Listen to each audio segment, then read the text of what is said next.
오늘 이 탤런트의 고백과 같이 사람 앞에는 그렇게 밝은 모습이지만 홀로 있을 때는 애로워서 사는 것 자체가 힘든 그 인생이라고 했는데, 하나님 만날 때 하나님은 우리를 자유케 하시고 행복하게 해주시고 기쁨으로 살아가게 해주시는 분이심을 믿사오니 이 시간 주님께서 우리를 만나주시는 시간만 될 수 있기를 예수님의 이름으로 기도하옵나이다. 아멘.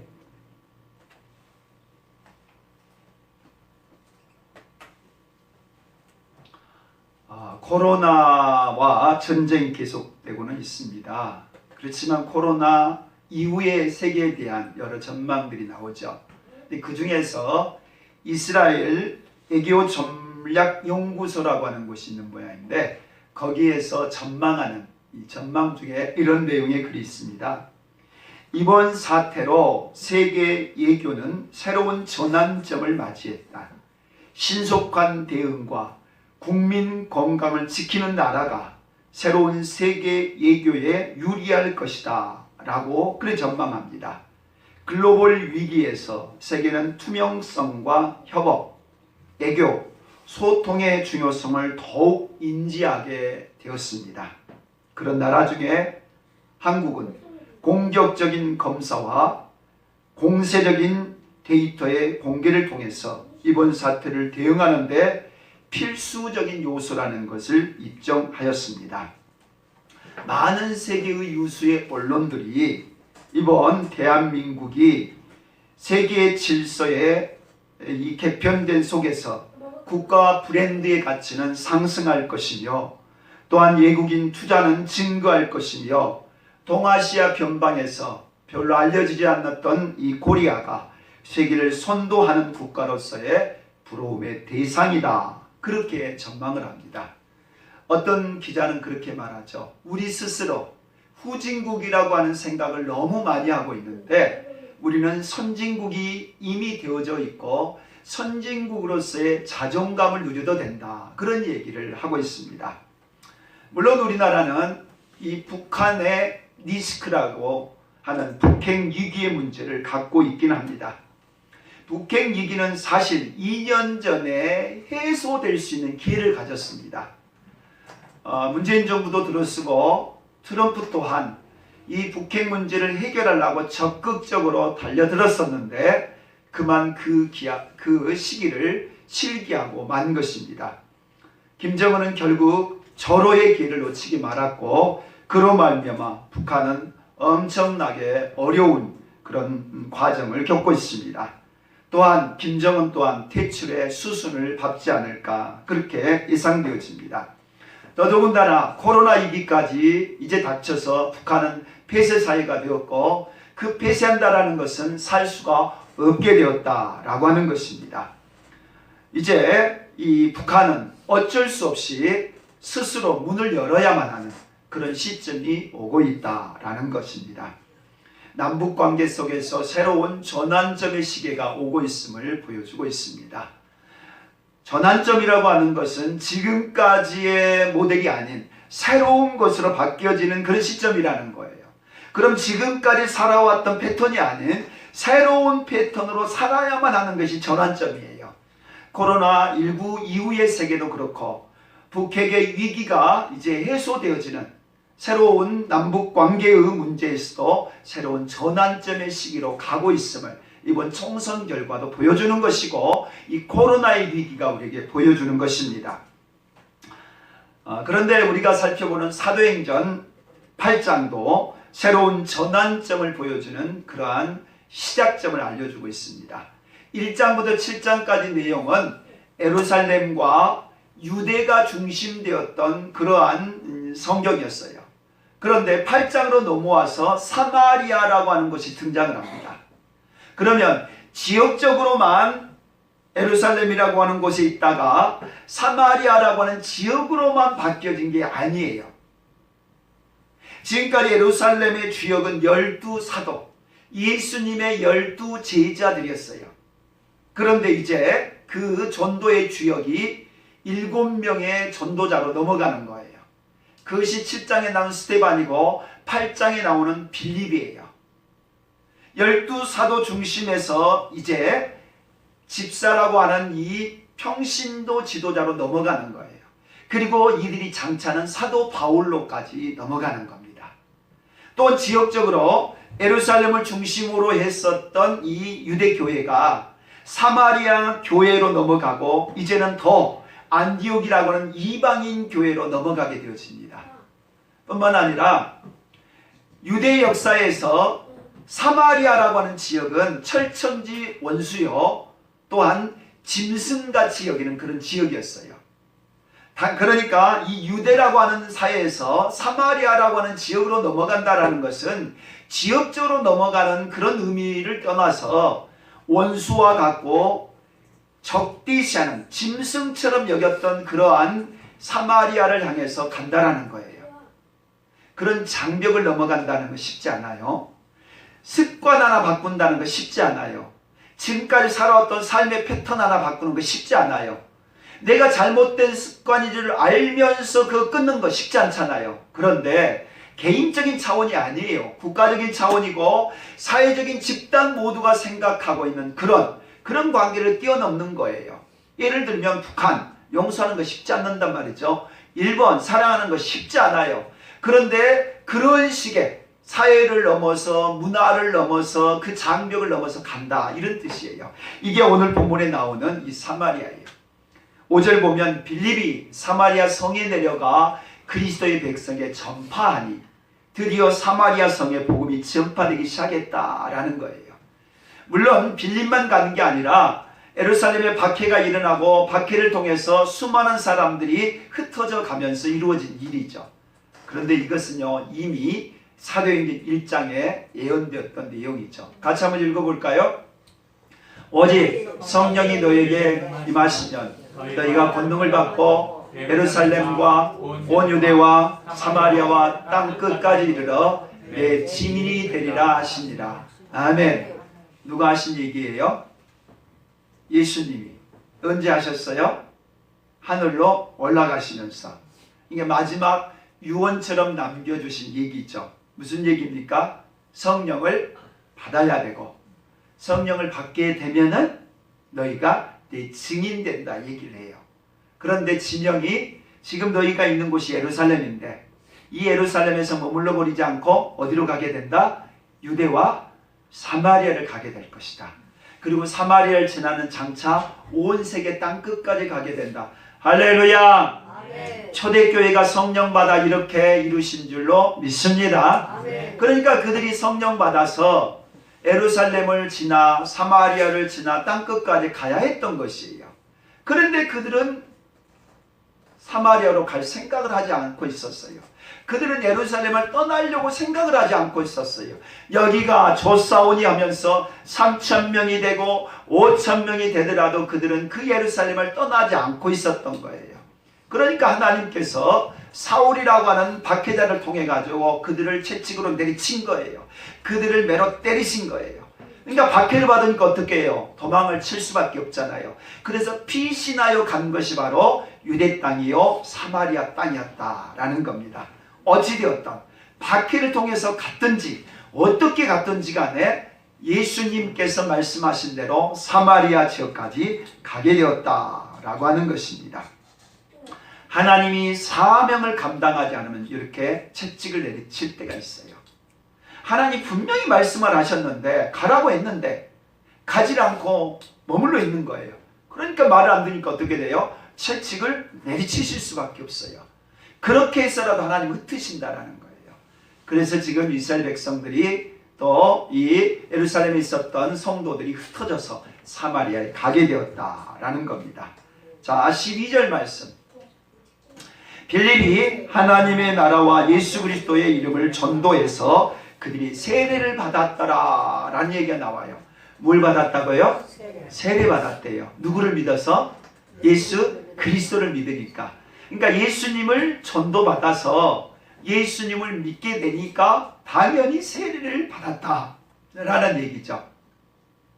우리 유나도 이제 세례를 받았지만 그 문답이라는 것을 통해서 다시 그 정식적인 세례로 받아야 합니다. 유아 세례 받으면 이미 세례를 받은 것이지만은 공식적으로 어른들과 같은 그런 자격을 얻게 될 것입니다. 세례를 받았는데 16절에 이런 얘기가 나와요. 세례를 받긴 받았는데 아직 한 사람에게도 뭐가 내리지 않았다고요? 성령이 내리지 않았대요. 그리고 예수의 이름으로 세례만 받았대요. 그러니까 예수님을 믿었는데, 예수님을 믿는다는 것도 성령 역사예요. 그런데 예수 이름의 세례만 받았고 성령은 임하시지 않았다라고 그래요. 그래서 학자들에 따라서 이 성령이 임하시지 않았다라는 걸 어떻게 해석할 거냐, 이게 논쟁이 많습니다. 그런데 이 성령을 은사라고 표현하신 분도 있는데, 왜냐하면 예수의 이름의 세례를 성령 세례라고 일반 장로교회나 일반 정통교회가 그렇게 해석을 합니다. 그러니까 예수님 믿을 때 이미 성령으로 세례를 받았다. 그런데 또 성령이 임하시지 않았다, 이것을 성령이 세례받지 못했다라고 한다면 이게 말이 안 되잖아요. 그러니까 은사가 임하지 않았다, 그렇게 해석을 해요. 근데 저는 앞으로 설명을 하겠지만 이 성령이 임하시지 않았다, 이게 성령 세례가 임하지 않았다, 그렇게 해석하는 것이 보다 더 합리적인 해석이라 봐요. 그러니까 예수의 이름으로 세례, 물세례를 받은 거예요. 물세례를 받았는데 성령이 임하신 성령 세례를 아직 못 받은 거예요. 그게 바로 사마리아 교회의 상황이었다라는 거죠. 그러면 세례가 두 가지가 있음을 알 수 있죠. 첫 번째는 물세례가 있고 두 번째는 성령 세례가 있어요. 첫 번째 물세례부터 오늘 좀 살펴보고자 합니다. 이 물세례를 첫 번째 줬던 사람이 세례 요한이에요. 세례 요한이 광야에서 세례를 줍니다. 근데 그 세례를 줄 때 어떤 사람에게 주냐면 세례 요한에게 나와서 자기의 죄를 고백한 사람, 내가 이러한 죄가 있다고 자백한 사람에게 죄 용서함의 세례를 줬어요. 그게 물세례입니다. 그래서 세례 요한 앞에 사람들은 나왔고 자기들이 잘못한 것, 특히 행위로 잘못한 거죠. 잘못한 것을 고백했을 때 세례 요한은 물세례를 통해서 죄 용서의 표시를 주었던 거죠. 그것을 교회가 받아들여서 세례 요한의 그 물세례를 초대교회가 행했던 것입니다. 그래서 초대교회는 예수님을 믿는 자에게 주는 예수 이름의 세례다, 그렇게 말합니다. 사도행전 2장 38절 말씀 읽어볼까요? 베드로가 이르되 너희가 회개하여 각각 예수 그리스도의 이름으로 세례를 받고 죄사함을 받으라. 아멘. 너희가 각각 회개한 후에 뭘 받는다? 세례를 받는다, 그렇게 말을 해요. 세례 받을 조건은 뭐예요? 회개하는 거예요. 회개라는 뜻은 뭡니까? 죄를 자백한다는 겁니다. 내가 지금까지 이런 죄를 저질렀는데 이 죄를 용서해 주십시오라고 주님 앞에 고백을 한다는 거예요. 그리고서는 다시는 그 죄를 짓지 않겠다라고 돌이키는 것, 그걸 회개라고 그래요. 자동차를 끌고 가다가 신호등을 만나면 유턴을 하는 것처럼 회개가 바로 그와 같은 것이에요. 내가 예수님 믿지 않고 살았잖아요. 내가 죄짓고 살았어요. 내가 하나님 없이 살았다는 겁니다. 그런데 이제는 빨간 신호등을 만난 거예요. 그래서 이제는 더 이상 갈 수 없으니까 어떻게 해요? 유턴을 하고서 누구한테 가는 거예요? 예수님 앞에. 이걸 회개라고 그래요. 그러니까 예수님을 몰랐던 사람이 예수님께 돌아왔고 하나님을 아버지라고 부르게 됐고 교회에 나오게 되었고 그 사람이 세례를 받는다, 이 말입니다. 그래서 세례는 예수님 이름의 세례다, 그렇게 말을 해요. 근데 세 번째 어떤 사람이 세례를 받냐면 마가복음 16장 16절에 이렇게 나옵니다. 믿고 세례를 받은 자는 뭘 얻는다?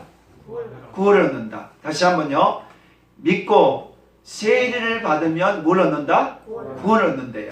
이게 구원은 믿음으로 세례를 받고 나서 얻는다는 거예요. 그런데요, 반대되는 말은 뭐예요?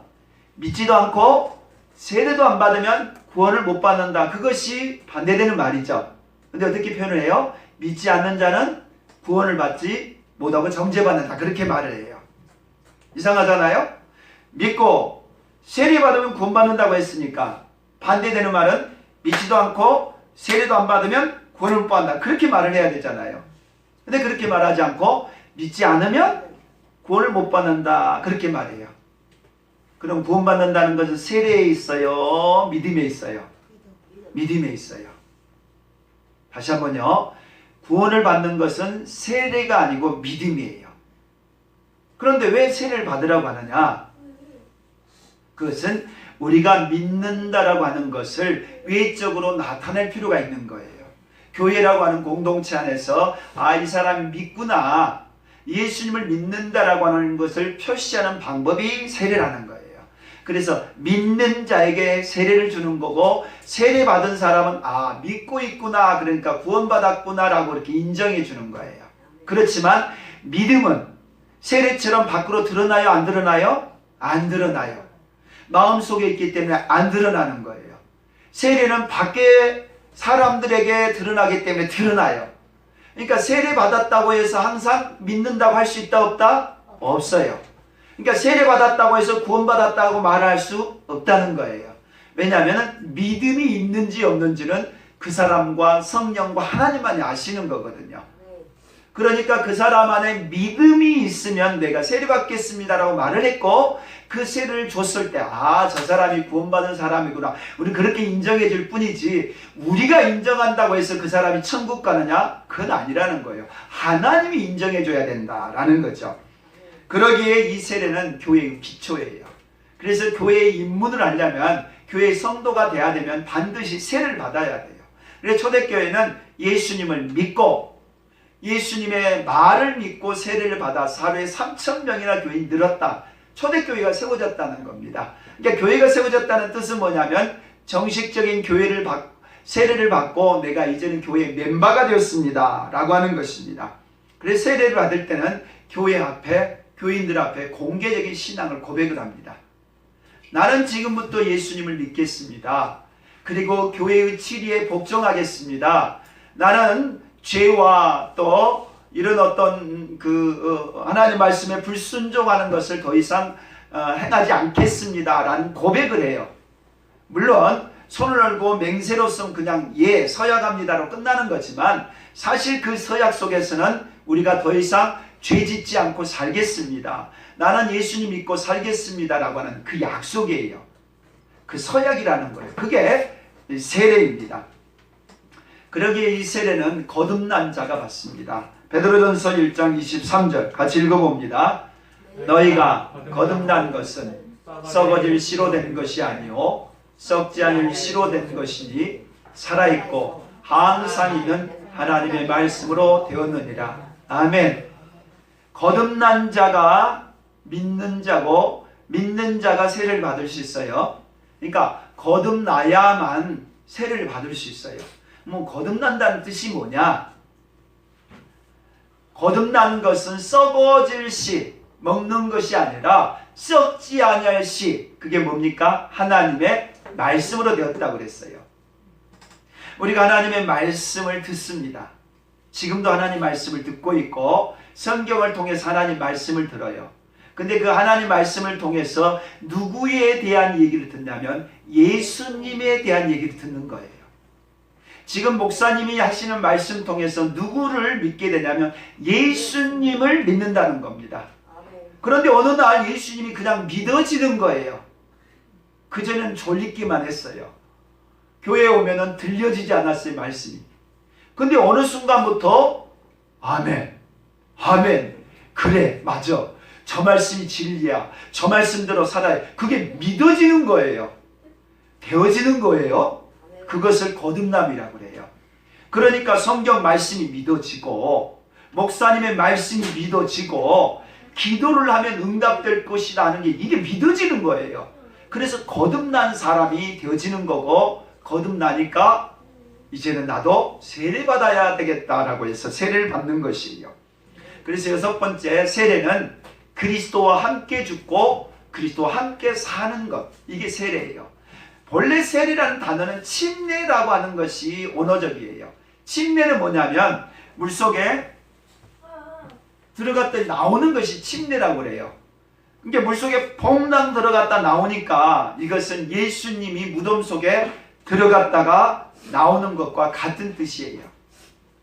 무덤 속에 뭐하러 들어갑니까? 죽어서 들어가는 거죠. 그러니까 예수님이 지금 무덤 속에 들어갔다 나오는 거예요. 이게 세례라는 거예요.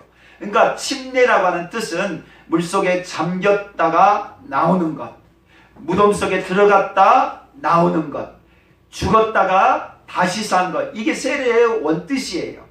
그러니까 내가 예수를 믿는다는 뜻은 뭐예요? 과거 나는 무덤 속에 죽었다라는 뜻이에요. 나의 옛사람은 죽었다. 나의 자존심도 죽었다. 나의 모든 정욕과 더러움은 죽었다, 이 뜻입니다. 무덤 속에 죽어버렸으니까. 그리고 이제는 다시 산 거죠.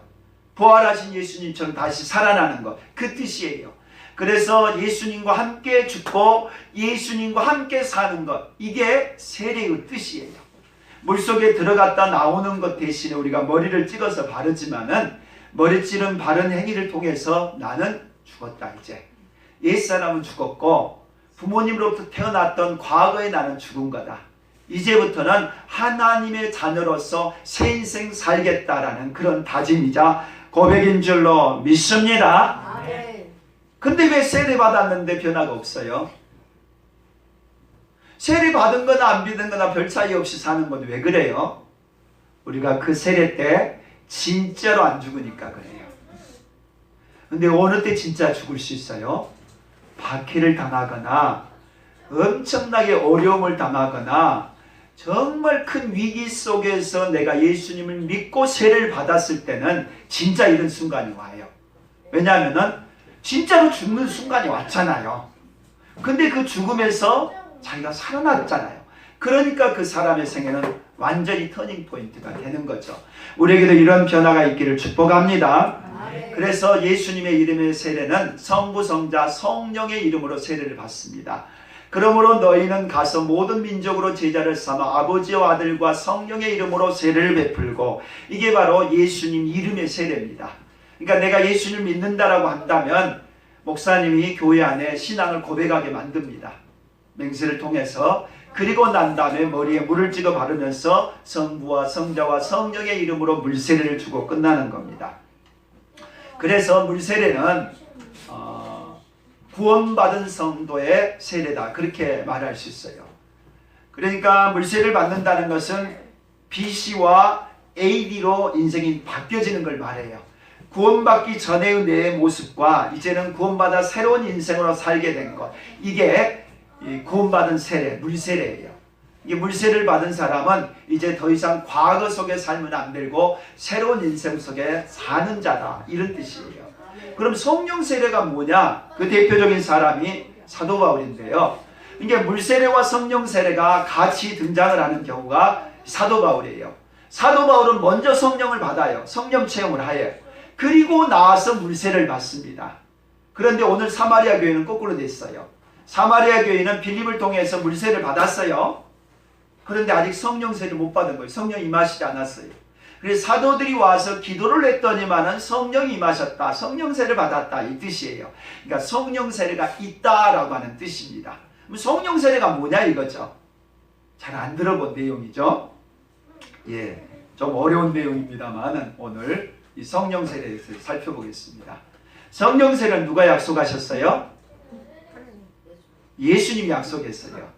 예수님이 하늘로 올라가시면서 약속을 했어요. 너희는 몇 날이 못 채워서 며칠만 지나면 10일 후에 뭘 받을 거다? 성령 받을 거다. 그게 성령 세례예요. 그래서 오순절 날 성령이 임하셨고 성령 세례를 통해서 그들이 성령 충만함을 받아가지고 전도자가 되었고 성령이 충만해지니까 방언을 하는 일이 벌어진 거예요.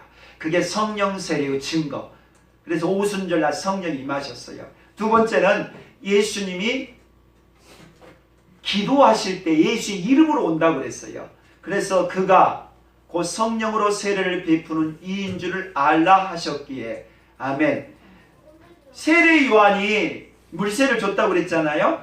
물세는 무슨 세례? 죄 사함의 세례, 회개의 세례라고 그랬어요. 그러니까 죄를 고백하러 온 사람들에게 물세를 주고 있었어요.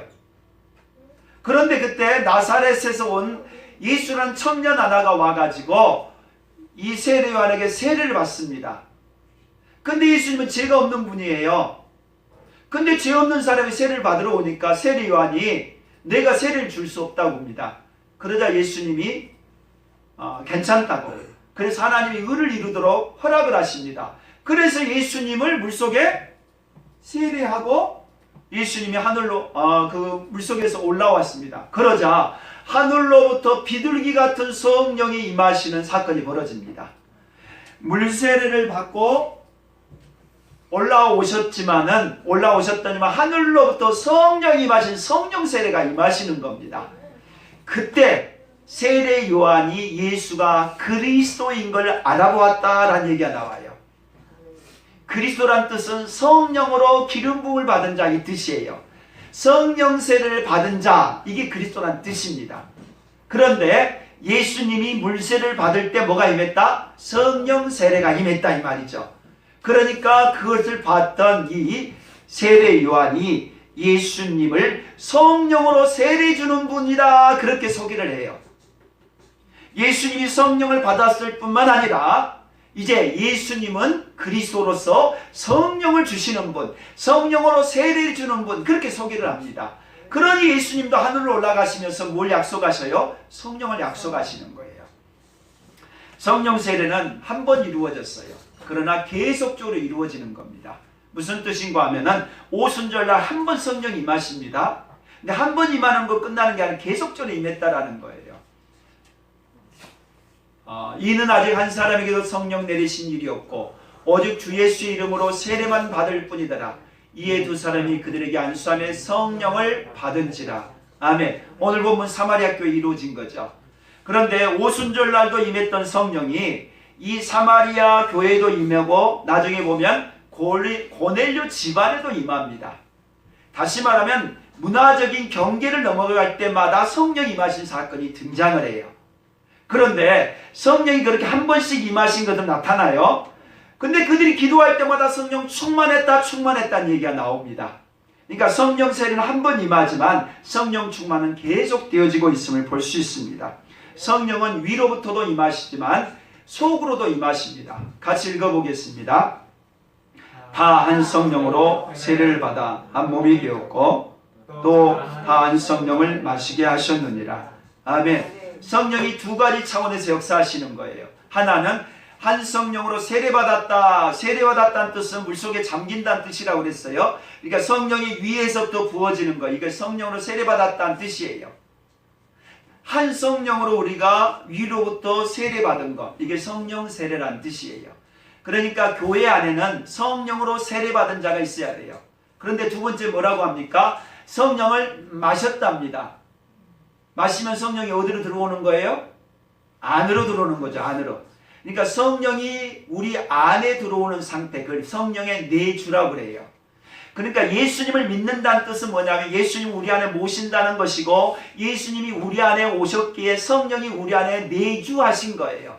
그래서 우리의 영을 거듭나게 해주셔서 우리가 예수를 믿는 자로 거듭난 자로 구원받는 자가 되게 하시는 거예요. 그러니까 성령이 두 가지 방향으로 역사하시는 거예요. 뜨겁게 기도하고 열심히 기도할 때 위로부터 성령이 임하셔서 은혜를 주시는 경우가 하나 있고 또 하나는 말씀을 듣고 기도할 때 깨달음이 오는 거예요. 그래서 내 안에 예수가 믿어지고 내 안에 예수님이 계신 구원의 확신이 이루어지는 것. 그게 성령이 내주하시고 성령이 우리들 안에 거듭나게 해주신다 말씀을 해요. 그래서 거듭난 사람의 물세례를 받아요. 자, 말씀을 정리합니다. 두 가지 방향이 있는 거예요. 물세례 방향과 성령 세례가 있습니다. 고린도전서에 보면 구약의 이스라엘 백성을 설명하면서 이렇게 말해요. 모세에게 속하여 구름 아래 바다에 세례받았다. 두 가지 세례죠. 구름의 세례가 있었고 바다의 세례가 있었다는 겁니다. 이스라엘 백성이 출애굽을 하고서 바다를 지나갑니다. 홍해바다. 이게 물세례예요. 그리고 그들이 구름 기둥, 불 기둥의 인도를 받습니다. 그게 바로 성령 세례인 거예요. 이게 두 가지 세례가 다 있다라는 거죠. 요한복음 3장을 봐도 물과 성령으로 거듭나야지 하는 나라에 들어간다고 합니다. 물이라고 하는 것은 물세례를 뜻합니다. 그러니까 그 영이 거듭나서 그 영이 구원을 확신해서 그 영이 예수님을 믿게 되어서 나 이제 물세례 받겠습니다. 이게 물로 거듭난 자예요. 그리고 그런 자에게 하늘로부터 성령이 임하실 때 성령 세례가 임하는 겁니다. 그래서 물과 성령이라고 그래요. 그리고 마가복음, 마태복음에는 성령과 불로 세례다 그렇게 표현을 해요.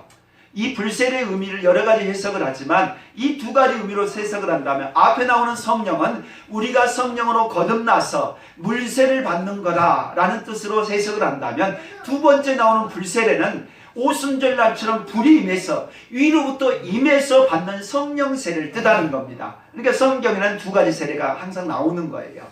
우리 내적으로 예수님을 믿어서 내 안에 구원의 확신이 있고 내 안에 예수님을 믿어서 함께 하시는 이 물세례가 있는 것이고, 위로부터 능력도 임하고 방언도 임하고 또한 성령의 뜨거운 역사가 이루어져서 막 전도를 하고 견딜 수 없는 마음이 일어나는 것, 이게 성령세례라는 거예요. 둘 다 필요하고 유익한 것이에요. 그러면 어떤 자에게 이 성령세례가 임하느냐라는 거죠. 우리 모두는 물세례를 받았어요. 그래서 교회에 오래 다니면은 믿든지 안 믿든지 세례 받아요. 근데 그 사람이 진짜 믿는지 안 믿는지 몰라요. 그런데 성령 세례 받는 거 보면 확실해요. 아, 저 사람 믿구나. 그러니까 성령 세례 받은 사람은 예수님 부인할 수 없어요. 왜냐하면 뜨거운 체험을 했기 때문에. 그럼 누가 성령 세례를 받냐 이거죠. 물세례야 내가 예수 믿겠다고 말을 하면 받을 수 있는 거지만, 성령 세례는 성령이 직접 주시는 거예요. 목사님이 주시는 게 아니에요. 방법은 누가복음 11장 13절에 너희 하늘 아버지께서 구하는 자에게 성령을 주시지 않겠느냐 하시니라. 이게 성령 세례예요. 물론 성령 충만함도 포함합니다. 성령 능력도 포함합니다만은 성령이 임하시는 것은 구하는 자에게 주는 거예요. 근데 이미 받은 사람이 있어요. 근데 우리가 그걸 소멸하고 살았을 때 다시 한번 성령 충만함을 구하면 성령이 우리에게 임하셔서 처음 내가 받았을 때와 같은 그러한 은혜가 임하는 거예요. 무엇보다도 회개하시기 바라고 사모하고 구하시길 바라요. 그럼 성령이 임하실 줄로 믿습니다. 전환시대는 이전과 다른 신앙생활이 필요해요. 지금과 같은 신앙생활로서 이제는 살아가기 어려운 시대가 됐다는 거예요. 이제는 우리가 성령 충만함을 받아야 되고, 그러기 위해서는 성령세를 받아야 할 줄로 믿습니다. 기도하겠습니다. 하나님 우리 아버지, 사마리아 교회가 빌립의 전도를 받아서 예수님을 믿게는 되었지만 아직 성령세를 받지 못한 상태에서 사도들이 와서 기도할 때 성령 세례가 임한 줄로 믿습니다. 오늘 우리들에게도 예수의 이름의 세례는 받았지만, 구원 얻는 세례는 받았지만 성령 세례를 받지 못한 자가 있거든. 사모하고 회개함으로 성령 세례가 임하게 도와 주옵소서. 방언도 하고 예언도 하고 능력 있는 주의 종으로 살아갈 수 있는 성령 세례 임하게 도와 주옵소서.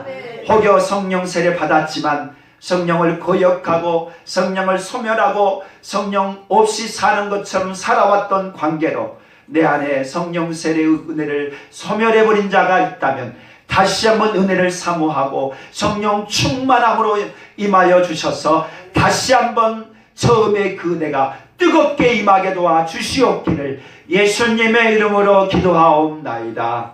아멘.